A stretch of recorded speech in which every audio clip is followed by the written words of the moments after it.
All black businesses, all up and down Greenwood. And we had our everything in those days. We had our plumbers, our electricians, our builders. Everybody owned their own businesses and everybody was making money. Despite their relative prosperity, Tulsa's black citizens regularly felt the pains of racism. The Ku Klux Klan had a strong foothold in Oklahoma, and lynchings were all too common. Yet no one was prepared for the violent turn of events that ended in a bloody riot of Tulsa's white population. It all started with the arrest of a black teenager named Dick Rowland. Though the charges were eventually dropped, Rowland was charged with assaulting a white girl. That afternoon, the Tribune, the Tulsa Tribune, which was a local paper at that time, came out with the article about what happened, and then said at the end, looked like there's going to be a lynching in Tulsa tonight.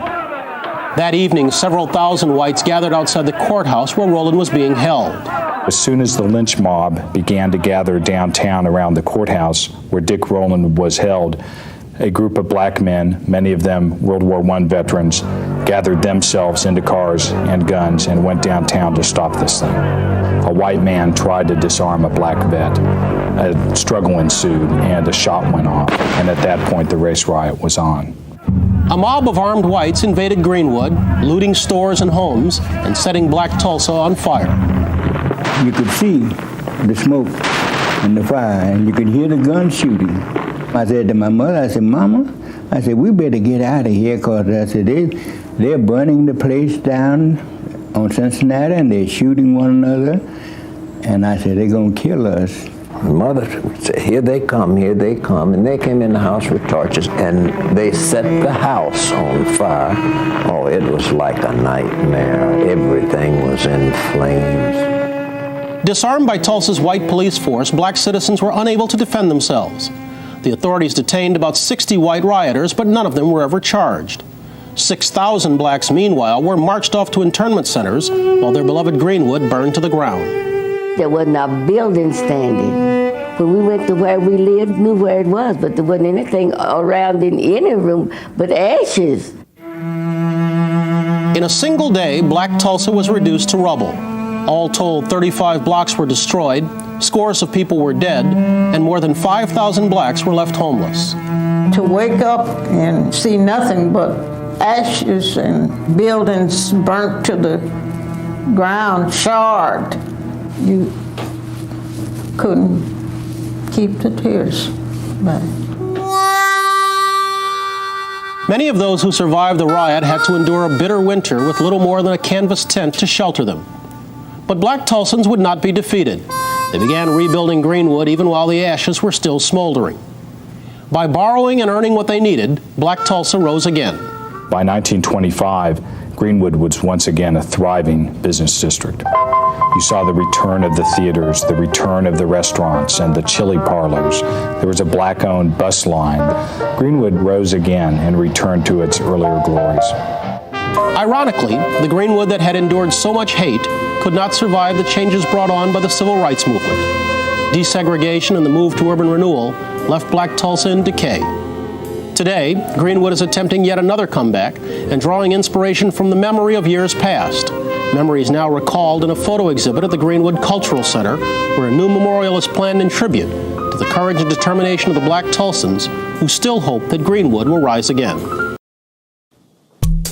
The NFL is taking a stand against racism after getting pressured by some of its biggest stars. MSNBC correspondent Tremaine Lee sat down with former NFL wide receiver Brandon Marshall to discuss what happens when politics and sports collide. We are united! The nationwide protests over the death of George Floyd were joined by some of the strongest voices in the NFL, asking the league to condemn systemic racism and allow players the right to peacefully protest. This is what we, the players, would like to hear you state. We, the National Football League, condemn racism and the systematic oppression of black people. We, the National Football League, admit wrong and silencing our players from peacefully protesting. In this week's episode of Into America, I sat down with veteran wide receiver Brandon Marshall to talk about the expectations of the NFL going forward when it comes to the Black Lives Matter movement and peaceful protesting. Do you think that this really is a pivot point for players finding their voice as well? Yes, I do, because I feel that back in 2016, we were so afraid to be blackballed or actually cut. There was a lot of players that were cut. Antonio Cromartie was cut. Dwayne Brown was traded from Houston to Seattle because he took a knee, and the owner said, we're not going to have the inmates run the yard, right? Now, this movement is so big, so powerful, that if you want to make a statement, if you want to talk about this, talk about Black Lives Matter or lean into it, you are free to do that. Colin Kaepernick, who started the peaceful protest during the national anthem back in 2016, has not been able to find a job in the NFL ever since. His initial message of protesting police brutality was transformed by opponents into a wedge issue in the culture wars. It became about the military and American flag, thanks in part to President Trump. Wouldn't you love to see one of these NFL owners, when somebody disrespects our flag, to say, get that son of a off the field right now, out, he's fired. He's fired! The question is now, will fans be more open to players protesting? I wonder, once we're back to football and once we're back to basketball, you have a lot of fans, white fans, who say, you're getting paid a lot of money, shut up and dribble. Keep the politics. I don't want to think about race on Sunday. I don't want to think about race on Monday night. Just catch the ball. Yeah. With those fans, do you think that the hearts and souls of those fans will change? But we're also going to have other fans finally standing up saying, no, you shut up. You shut up and watch. Commissioner Roger Goodell quickly responded to the players. We, the National Football League, admit we were wrong for not listening to NFL players earlier and encourage all to speak out and peacefully protest. The NFL doesn't want, guys kneeling. Why? Because that is speaking to the demographic that is paying. They don't like that, right? So they're trying to weather the storm now, take their licks now, so when the season starts, there's no distractions. Now we're back to being the NFL. As the latest NFL season has yet to begin, once we see the first kickoff, once we see those first games, we'll get a sense of who will protest and who will not, but more importantly, how the NFL might respond. And for more of Brandon Marshall's interview, check out Tremaine Lee's incredible podcast. It's called Into America. You can download it wherever you get your podcasts.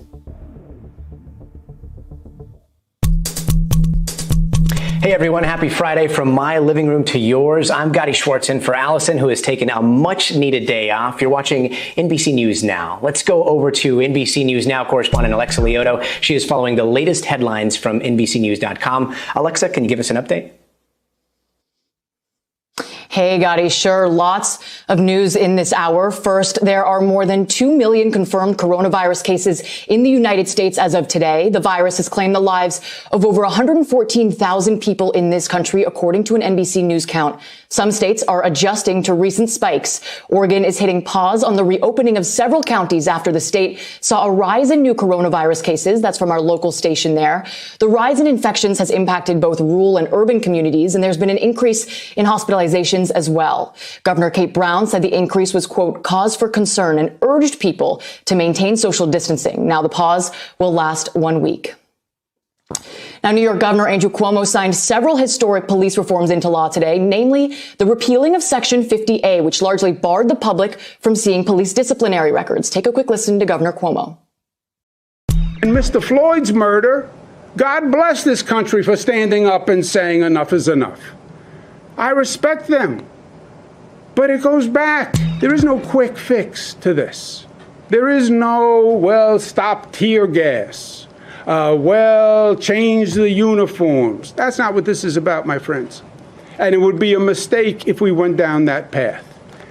This is systemic reform of police. Now, Governor Cuomo also said he would be signing an executive order that instructs local governments and agencies to present plans to, quote, reinvent and modernize police strategies. Louisville City Council voted unanimously to ban no-knock warrants following the death of Breonna Taylor. That's from NBC's Doha Madani. The policy bars any search warrants that don't require police to announce themselves before entering. The mayor signing the ordinance today. And those are the latest headlines for this hour. Gotti, as always, we'll be back a little later with more. Alexa, thank you so much. 1,000 COVID-19 cases every single day, but one since June 3rd, reporting over 1,900 cases and 29 more deaths today alone, shattering records for a second straight day. NBC News correspondent Sam Brock joins me live from the Coconut Grove neighborhood in Miami. Sam, a lot of people know Coconut Grove. What's it like there on the ground today? Gotti, good afternoon. Always good to talk to you. Yeah, we are in Coconut Grove right now, which is a suburb of Miami. Over my shoulder, what you're looking at right now is just a restaurant in this sort of leafy, restaurant-laden, upscale neighborhood. And look at all the people out there right now. It is 3 o'clock in the afternoon. In this part of Florida, South Florida, they had a slow roll of reopenings. Stores were 3 weeks ago. Restaurants were 2 weeks ago. We're starting to see now lots of people coming out for the first time. And that is reflected, Gotti, in the latest numbers, not just from down here in South Florida, but throughout the state. You touched upon it a second ago. A record number this morning of 1,900 cases, new cases of COVID-19. That comes on the heels of 1,700 cases yesterday, which was at that time a record number. In the last week and a half, Gotti, they've broken the record that they've seen in all of testing in Florida 3 times just in the last week. That is problematic. Governor Ron DeSantis was asked about that today and yesterday, for that matter. He said there is no spike going on right now. He pointed to the fact that deaths have actually been on decline, which they have. He also talked about hospitalization rates and the fact there's still capacity in the system. But the bottom line right now, Gotti, you got Busch Gardens opening up this week, Hard Rock Casino about a half an hour from where I am in Broward. That employs 3,000 plus people. That opened today, and earlier this week, Miami Beach, which is the biggest attraction in the area, also opened up to visitors. These are great economic drivers for the region. The problem, though, is that it is a very inopportune time to be seeing all these things opening right now. Wow, Sam, and right now Florida is currently in phase 2 of reopening. Is there any chance or any talk of possibly scaling it back to phase 1 if we do see an even bigger surge in cases? Yeah, DeSantis was asked that question directly, Gotti, completely rebuffed it. He said there is no spike. We have plenty of ICU beds right now. We have plenty of ventilators. He didn't even acknowledge it as to consider the possibility that they would start closing things again. And tourism here in South Florida is a major part of the economy. $18 billion of impact every single year, 150,000 jobs with all the restaurants, all the hotels that are around here. DeSantis would not even entertain the idea of rolling it back, given this new surge in numbers. Part of it, too, is he said a lot of the people that are testing positive right now are what he called subclinical, which is to say he didn't think there would be a clinical impact to them testing positive. They're largely younger, he says, and asymptomatic. He also said the agricultural community has been hit hard here, but that's more confined to more rural areas, and they're not seeing the spread that would necessarily justify closures